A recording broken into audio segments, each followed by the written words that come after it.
PW department ಸ್ಪಷ್ಟವಾಗಿ ಹೇಳಿದ್ದೇನೆ. ಎಲ್ಲಿಯಾದರೂ ಹೊಂಡ ಮತ್ತು ರೋಡ್ ಕೆಟ್ಟಿದ್ರೆ ಅದನ್ನು ಈಗಲೇ ಅವರು ಸರಿಪಡಿಸಬೇಕು. ಯಾಕೆಂತ ಹೇಳಿದರೆ ಇನ್ನು ಮಳೆಗಾಲದ ನಂತರ ಪ್ಯಾಚ್ ಮಾಡಲಿಕ್ಕೆ ಡಾಮರ್ ನಮಗೆ ಸಿಕ್ಕುವುದಿಲ್ಲ. ಮತ್ತು 3 ತಿಂಗಳು ವಾಹನ ಹೋಗಲಿಕ್ಕೆ ಸಾಧ್ಯ ಇಲ್ಲ. ಮತ್ತೆಲ್ಲ ಬ್ಲಾಕ್ ಆಗೋದು, ಮತ್ತು ಆಕ್ಸಿಡೆಂಟ್ ಆಗೋದು. ಮತ್ತು so it response of the district head. ಎಲ್ಲಿಯೆಲ್ಲ ಪ್ರಮುಖ ರಸ್ತೆ ಇದೆಯಾ, ಅದು ಜಿಲ್ಲಾ ಪಂಚಾಯತಿಯಲ್ಲಿ ತಾಲೂಕು ಪಂಚಾಯತ್ ನಮ್ಮ PW ರಸ್ತೆ ಇರಲಿ, ಹೈವೇ ಇರಲಿ, ಆ ಪ್ಯಾಚನ್ನು ಈಗಲೇ ಮತ್ತೆ ಹೇಳ್ತಾರೆ ನಮಗೆ ಡಾಮರ್ ಸಿಕ್ಕುವುದಿಲ್ಲ ಅಂತೇಳಿ. ಈಗ ಡಾಮರ್ ಸಿಗ್ತದಲ್ಲ, ಓಪನ್ ಇದೆಯಲ್ಲ, ಈಗ ಮಾಡಬೇಕು. ಮತ್ತು ಏನಾದರೂ ಹೆಚ್ಚು ಕಮ್ಮಿ ಅವರದ್ದು ರೆಸ್ಪಾನ್ಸಿಬಲ್ ಜವಾಬ್ದಾರಿ ಆಗ್ತಾರೆ.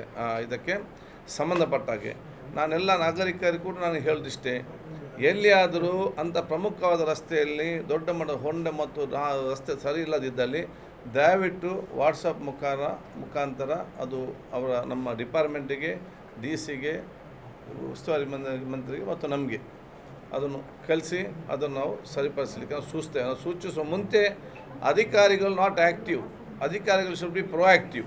ನಾವು ಹೇಳಿ ಮಾಡುವಂಥ ಕೆಲಸ ಅಲ್ಲ, ಇದೆಲ್ಲ ಆಲೋಚನೆ ಮಾಡಿ ಅವ್ರು ಮಾಡಬೇಕು. ಅದರ ಜಾಬ್ ಅಂತ ಹೇಳಲಿಕ್ಕೆ ನಾನು ಇವತ್ತು ಬಯಸ್ತೇನೆ. ಅದು ಹೇಳಿದ್ದೇನೆ, I want them today morning.